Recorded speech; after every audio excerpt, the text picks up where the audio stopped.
Foodies, siapa bilang umbi-umbian cuma bisa direbus atau dikukus ala kuliner tradisional? Nih, di tengah pasar ada yang jual aneka jajanan berbahan umbi, tapi anti mainstream. Cucok nih Foodies yang FOMO sama segala sesuatu yang kekinian. Siap. Nah, yes, Foodies. Nih, ini dia baked potato yang lain daripada yang lain. Cuman ini dia yang ada di sini. Yes, merapat. Baked potato yang satu ini nggak cuma sekedar dipanggang, tapi punya topping melimpah dengan saus yang luber. Woo! Kentang yang dipakai ukurannya wajib seragam nih Foodies. Sebelum dipanggang dalam oven, kentangnya direndam dulu dalam minyak bercampur garam biar nanti rasanya gurih. Panggangnya juga lama nih, sekitar 1,5 jam hingga warna kulitnya kecoklatan cakep. Tuh Foodies, banyak banget kan stok kentangnya, mantap ya. Pokoknya setiap ada yang mesen, baked potato-nya bakal disajikan fresh from the oven. Nah ini dia nih geng topping alias isiannya. Ada jamur, ada brokoli, dan daging cincang. Belah dan korek-korek kentangnya sambil agak ditekan gitu ya Foodies. Buat olesannya itu menggunakan butter serta bumbu tabur campuran bawang putih, bawang bombay, dan paprika. Dagingnya harus di-torch dulu ya Foodies, biar aroma smoky-nya makin semerbak. Duh, menggoda banget ya nggak sih?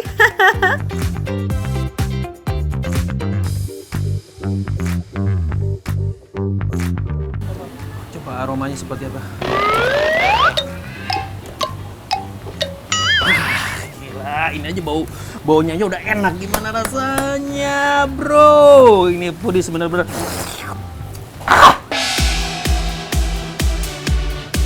Eits, jangan langsung terlena dulu dong Bang Panji.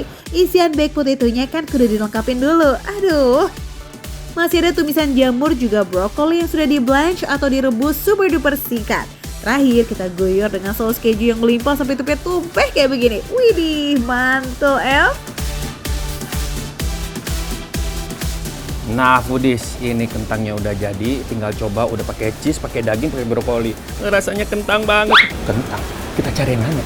Kentang apa nih? Cari yang lain ya. Oke, kita cari yang lain. Oke, makasih ya Mas. Sama-sama. Thank you ya.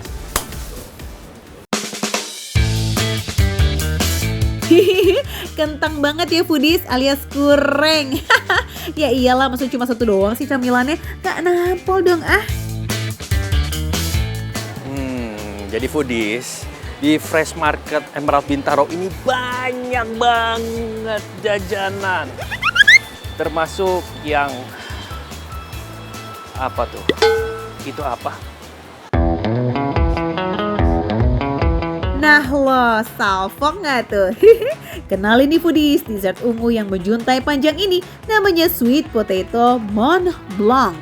Makanan penutup yang diadaptasi dari Prancis tapi dikawinkan sama umbi-umbian lokal. Nih lapisan paling bawah menggunakan ubi cilembu yang dihaluskan. Terus ada es krim vanila, whipped cream, dan pasta ubi ungu yang dibentuk dengan cetakan mie seperti ini. Ih, kreatif bingits ya. Dessert ubi yang out of the box-nya udah, tapi masih ada nih sajian ubi yang selalu jadi favorit. Yap, ini dia Foodies, ubi brulee. Yang satu ini emang pernah booming nih, tapi nggak pernah dilupain sama para penggemarnya. Mau yang OG atau yang original ada, pilih yang pakai es krim juga boleh nih Foodies. Terus kalau udah lengkap kayak begini, artinya nih apa Foodies? Yes, waktunya makan receh bagian icip-icip.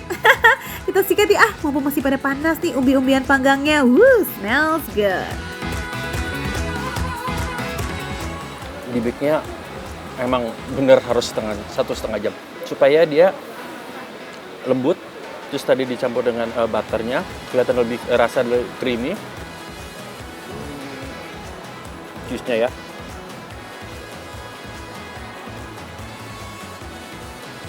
Wow. Emang bener sih. Ini kalau kita diemin, jadi memang begitu panas, jangan didiemin terlalu lama. Aroma dan rasanya tuh berkurang. Tapi ini memang benar-benar panas, langsung dimasak, dimakan.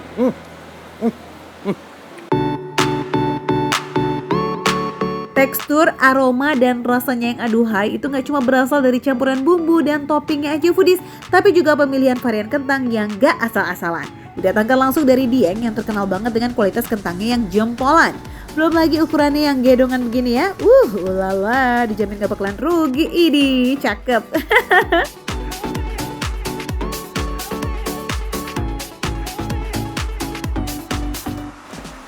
Ini dia. Dari tadi saya pengen nyobain, dari tadi ini enak banget.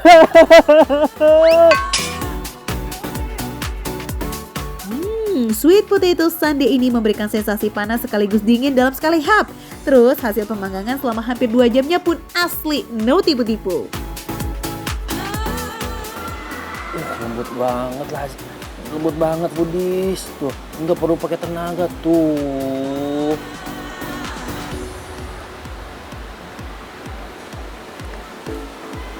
Enak Foodies. Ini ternyata memang ubinya manis banget. Manis banget. Jadi si es krimnya itu kan nggak terlalu manis. Nah, si ubinya itu sudah manis. Jadi mereka itu mencampurkan es krim dengan ubi itu sangat pas. Nah, kalau foodies yang prefer manis-manis gurih, jus ubi brulee ini udah pasti cocok rasanya, El. Dicolok dulu, begitu. Kan, ini udah sampai bawah. Congkel dikit pakai butternya. Rapat. You know what? Yang bikin ubi brulee ini berbeza adalah sentuhan lemon yang bikin rasa ubi dan juga krim brulee-nya ini jadi makin seimbang foodies. Nah, yang terpenting meski inspirasinya datang dari Jepang ataupun Perancis, tapi yang paling penting ya, ubi yang dipilih tetap lokal punya guys. Masih ada satu lagi nih foodies, katanya sih jagoan keluarnya terakhir. Ini dia foodies sweet potato Mont Blanc.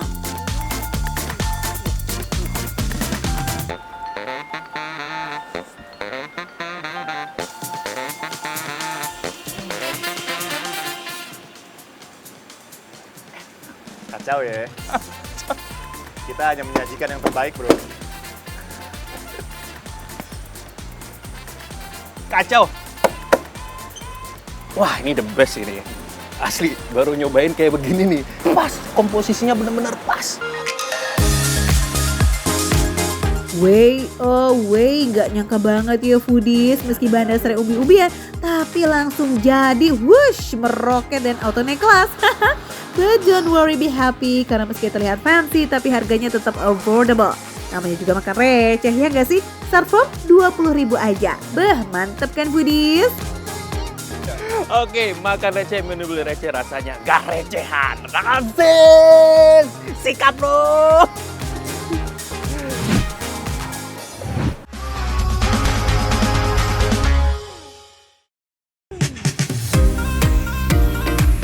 Kalau dilihat-lihat dari tempatnya sih kayak cetakan Surabi ya foodies, tapi kalau dilihat isinya sangat amat berbeza dong. Ini tuh namanya tajin, salah satu makanan khas Maroko yang katanya paling enak banget nget-nget di Maroko. Nah, foodies, ini jam 11 malam nyari makan di kota Marrakesh, Maroko foodies. Karena di sini tuh foodies ya, makin malam makin rame, street foodnya banyak, tempat makan rame. Kebenaran di samping saya ini foodies, ada rumah makan yang jualan makanan khas Maroko. Katanya enak foodies, penasaran nggak? Kalau penasaran, come on foodies!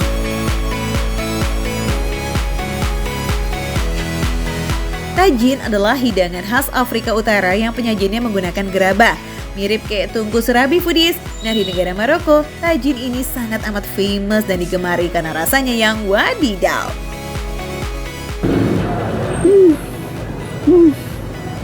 Wangi banget foodies baunya.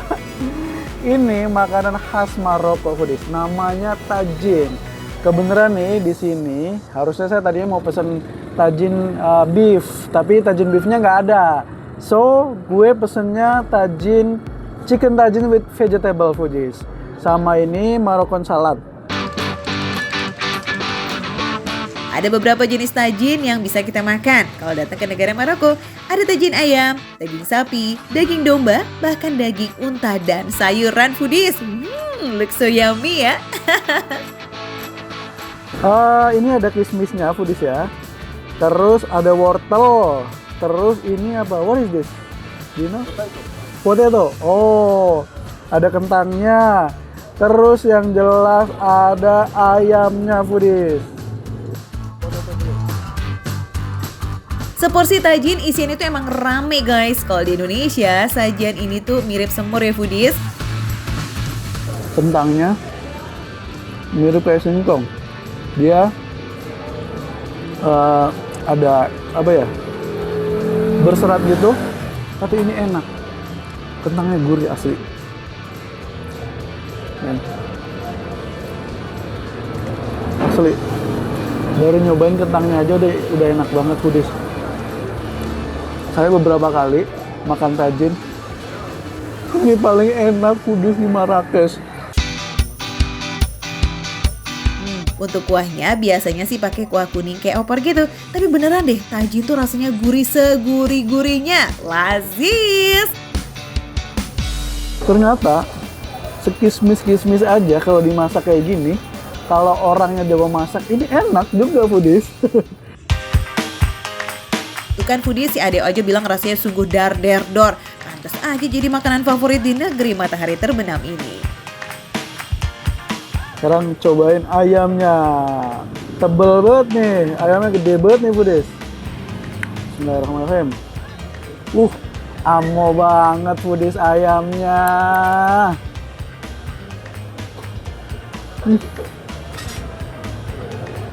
Sumpah empuk banget foodies. Ayamnya empuk banget, gurih banget, enak banget. Ini juara asli. Untuk harganya macam-macam ya foodies, mulai dari 39 dirham hingga 79 dirham Maroko atau sekitar Rp120.000.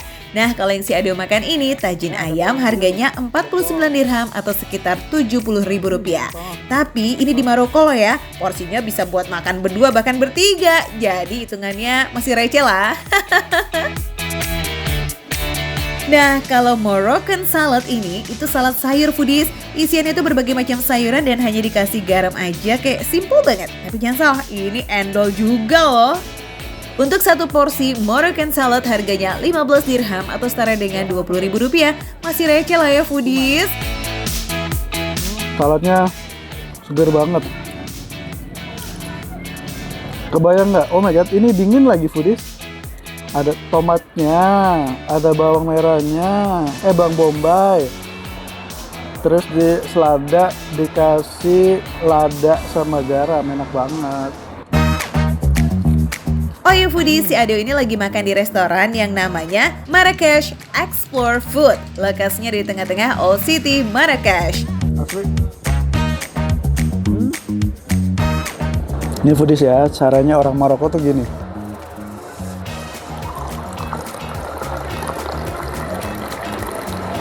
Keren kan?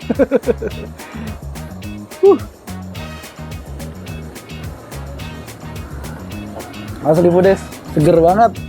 Malam-malam kayak gini, dingin cuacanya, minum teh min khas Maroko.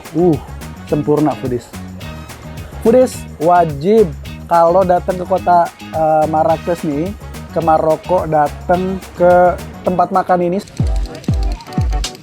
So, kalau kamu lagi jalan-jalan ke Maroko ya nggak nyobain tajin, rugi banget sih. Karena si tajin ini tuh salah satu makanan andalan orang Maroko yang katanya sih best of the bestnya. So, kalau kesana cobain, oke foodies? Pokoknya nih foodies ya, terus saksikan Makan Receh karena hanya di Makan Receh. Menunya receh, harganya receh, tapi rasanya tidak recehan.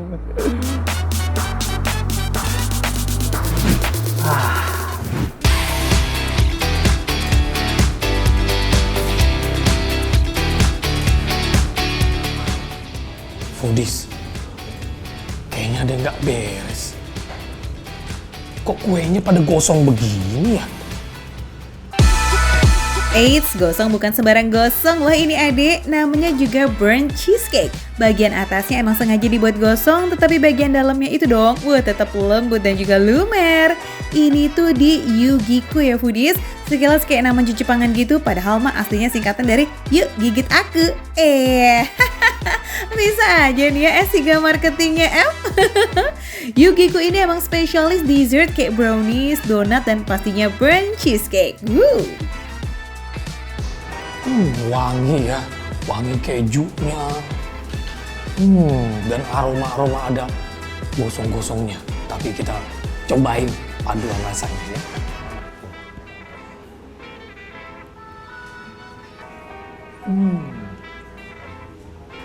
Enak banget foodies. Krim kejunya tuh lumer banget. Dan rasa gosong itu yang tadi kita lihat ini nggak ada rasa gosongnya sama sekali. Adonan cheesecake ini dibuat menggunakan cream cheese tanpa tambahan tepung terigu foodies. Ini nih yang bikin burnt cheesecake di Yugiku beda sama yang lain. Terus dicampur dengan bahan-bahan pelengkap lainnya seperti telur, gula halus, dan juga whipped cream. Proses pemanggangan cheesecake ini membutuhkan waktu sekitar 28 menit menggunakan api atas. Nah ini nih yang bikin adonan dalamnya tetap lembut dan creamy serta bagian atasnya kayak ada sensasi burn-nya gitu foodies. Ya kan dek? Inilah yang uniknya. Yang di atasnya keras, bawahnya juga keras, tapi di tengahnya itu lumer. Iya kan? Dan ini rasanya tuh manis, ada gurihnya, pokoknya lembut banget ini. Emang seenak itu foodies, ada rasa karamel dengan sedikit hint pahit, kombinasi yang pas nih bareng sama base browniesnya yang dibuat menggunakan dark chocolate compound dan juga cheesecake-nya yang creamy, cheesy, dan manis. Kalau gini wajar deh ya, awalnya jualan online doang, sekarang udah buka toko saking banyak yang demen tuh foodies. Udah pasti jadi kecintaan para foodies ya kan kalau bisa sampai melejit kayak begini. Next kita geser ke menu yang paling laris manis di Yugiku yakni Blueberry Burnt Cheesecake. Untuk base adonan cheesecake-nya sama ya foodies, nah bedanya ini ada tambahan blueberry yang asam-asam segar. Unik ya, dan ini asli langsung buahnya loh, bukan selai-selaian.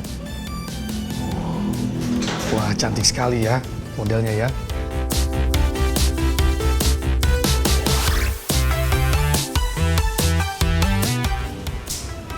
Enak banget foodies. Ini benar-benar nggak ada rasa enak-enaknya sama sekali. Rasanya bersama, tapi ini kan bedanya ada blueberry-nya. Blueberry-nya bukan pajangan aja loh foodies, tapi beneran sampai ke dalam-dalamnya juga. Iya, pokoknya mah no pelit-pelit deh. Ini rasanya ada paduan, ada asam-asamnya. Jadi berasa agak seger, manis. Ini asli blueberry-nya foodies. Enak banget foodies. Blueberry-nya langsung pecah di mulut. Asam-asam seger, tambah ada kejunya. Wah, ada gosongnya pula. Satu slice blueberry burnt cheesecake ini harganya cuma 37 ribuan aja. Udah rasanya lazis, blueberry-nya pun melimpah, manis dan gurih pula. Wah, ini mah worth it banget foodies. SH kaum sweet tooth jangan pada kenyang dulu, masih ada cream brulee donut nih foodies. Donat yang pada bagian atasnya dilumuri karamel dan juga berisi diplomat cream ini dibanderol mulai dari 7.500 aja per piecesnya. Wow, benar-benar murce alias receh. Kita nggak boleh berburuk sangka dulu foodies. Tapi kan kita mesennya donat ya. Kok keras? Ini dia pakai karamel foodies. Jadi karamelnya itu sekarang jadi membeku, makanya keras. Begini cara makannya foodies ya.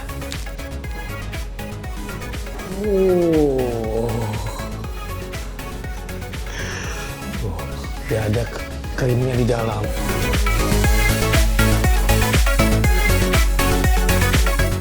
Donatnya lembut banget. Nggak ada krimnya. Ada karamel, jadi ada crispy-nya. Cream brulee donut ini berisikan diplomat cream yang dibuat dari campuran pastry cream dan whipped cream. Nah, cream pastry sendiri itu dibuat dari susu, gula, kuning telur, dan juga vanila. Dijamin yummy foodies. Ini ada karamel yang manis, krim yang manis. Nah, ditambah lagi adonan donatnya gurih. Pas banget paduannya. Mantap ya dek, semua dessert di sini approve ya, nggak ada yang gagal.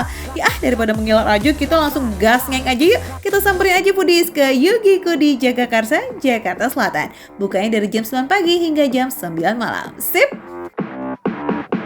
Makan receh, menu receh, tapi rasa nggak receh. I go all.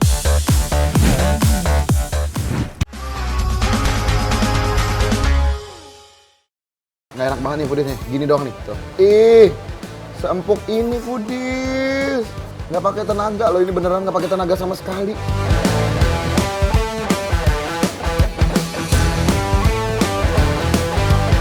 Makan sop buntut tapi tanpa berlemak-lemak ria. Eits, ini bukan sop penemuan baru, bukan juga sop sekte kekinian karena sop buntut kuah bening ini udah jualan setengah abad.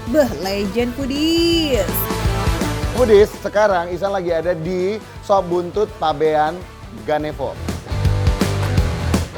Jualannya dari dulu emang di lorong kayak begini, tapi walaupun nyempil dalam gang, sop buntut Pabean udah legend banget foodies. Eksis sejak tahun 57. Wadidaw kan? Oke, ini walaupun sop buntut, tapi dia itu sengaja bikinnya bening supaya dia itu lebih sehat. Udah berapa lama? Dari tahun berapa? Ya, dari tahun 1957. Dari tahun 1957. Ini berarti Cece generasi ketiga. Sampai sekarang sopnya tetap pakai resep dari generasi pertama loh, khas dengan kuah sop beningnya yang minim lemak. Selain sop buntut, warung Pabean juga punya menu andalan sop sumsum tulang belakang sapi foodies. Sumsumnya berwarna putih, teksturnya panjang dan lembut. Foodies pernah coba? Kalau belum, berarti sama nih kayak Isan.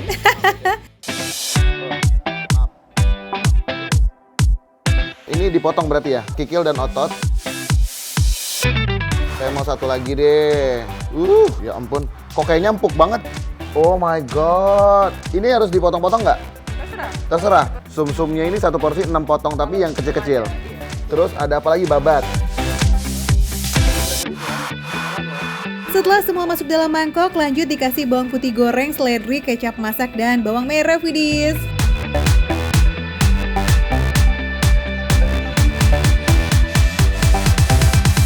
Kita pakai yang spesial, itu lebih banyak dagingnya, meskipun dia besar tapi banyak dagingnya. Oh gitu. Ini berarti langsung disiram aja gini ya, Cek? Oke. Aduh. Terus saya mau yang ada yang goreng juga tadi katanya, Cek? Penyet, masih digoreng. Oh, oke kalau gitu. Ini ada sop buntut dan juga ini campur ya. Ada tadi kikil, terus sumsum sama babat. Widih, Ihsan gak mau rugi dong foodies, gaskan mesen satu menu lagi. Menarik sih, ada buntut kuah, ada buntut penyet, langsung kita takis Yusan. Ini enak banget. Tuh buntutnya tuh juggling gitu, goyang-goyang gitu foodies, ya ampun. Gemes banget, si lemak-lemaknya itu matang dengan sempurna, otot-ototnya dengan baik matangnya. Apa sih ini? Bercanda ya? Masa langsung nempel ke mulut gitu. Nggak enak banget nih foodies nih, gini doang nih. Tuh. Seempuk ini foodies. Nggak pakai tenaga loh, ini beneran nggak pakai tenaga sama sekali. Empuk banget foodies. Kata Cece Ami nih, buntutnya nggak di presto, tapi masih pakai cara lama, yakni direbus sampai 8 jam. Jadi meskipun empuk dan mudah dikunyah, tapi serat dagingnya masih tetap ada. Lazis! Nggak salah. Dari tahun 1957 sampai saat ini udah 3 generasi masih tetap laku dan masih banyak banget yang beli dari tadi tuh nggak berhenti karena memang seenak ini rasanya. Sopnya ini campuran rasa kaldu rebusan tulang dan juga rempah-rempah. Rasa kuah beningnya didominasi rasa bawang putih jadi kayak seger banget. Ini walaupun bening ya, tapi gurihnya terus ada lemak-lemaknya itu tetap ada, tetap berasa gitu.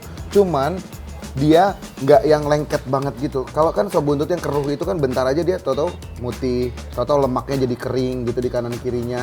Ini enggak, lemaknya itu udah jadi kayak menyatu sama kuahnya itu, jadi kayak makin gurih, makin enak. Kuncian dari sop yang bening setelah proses masak semalaman ini, kuahnya lanjut disaring sampai beberapa kali foodies. Makanya lemak-lemak di kuah sop auto hempas.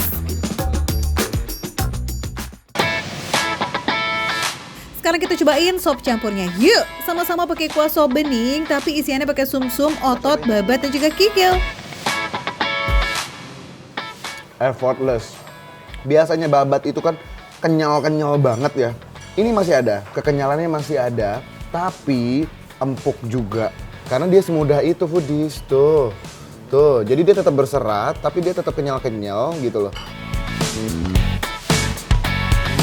Even ototnya, ya, even si kikilnya ini Ya Allah, ini biasa kalau aku makan di tempat makan Padang, itu dia masih membal-membal sedikit gitu. Kalau ini, kenapa sih kok nggak ada perlawanan gitu ibaratnya gitu. Babat, otot, kikil juga melewati proses pembersihan dan rebus semalaman. Jadi teksturnya bisa empuk tanpa perlawanan. Ini sumpah, kayak mana bilangnya ya? Teksturnya enak, kayak makan agar-agar, mirip sama otot, tapi dia tuh kayak membanjiri mulut gitu, kayak enak gitu, kayak lumer banget di mulut, pecah ke rongga-rongga mulut kalian. Sumsum tulang belakang sapi punya lemak yang lebih sedikit dibanding dengan sumsum di bagian sapi lainnya, foodies. Rasanya sedikit manis dengan tekstur yang super halus, kayak makan kue tiaw, foodies. Jangan kenyang dulu ya San, kita masih harus cobain buntut penyetnya nih. Foodies! Bayangkan ini masuk mulut kalian, tapi ini masuk mulut aku dulu. Sambalnya pedas banget. Tapi ini juara sih. Ini juara. Ini rasa terasinya juga berasa. Sambalnya sambal terasinya ini berasa banget terasinya juga. Tapi enak dalam porsi yang in a good way. Ya asik. Foodies, benar-benar deh semua menu di sop buntut pabean gak ada yang zong. Mulai dari rasa sop yang lazis, buntutnya gede dan empuk, sampai sambalnya juga pedes pol. Kalau mau cobain ke sop buntut pabean jangan kesorean nih, karena cuma buka dari jam 10 pagi sampai jam 3 sore aja. Yuk meluncur re! Makan receh, menu receh. Tapi foodies, rasanya nggak recehan foodies.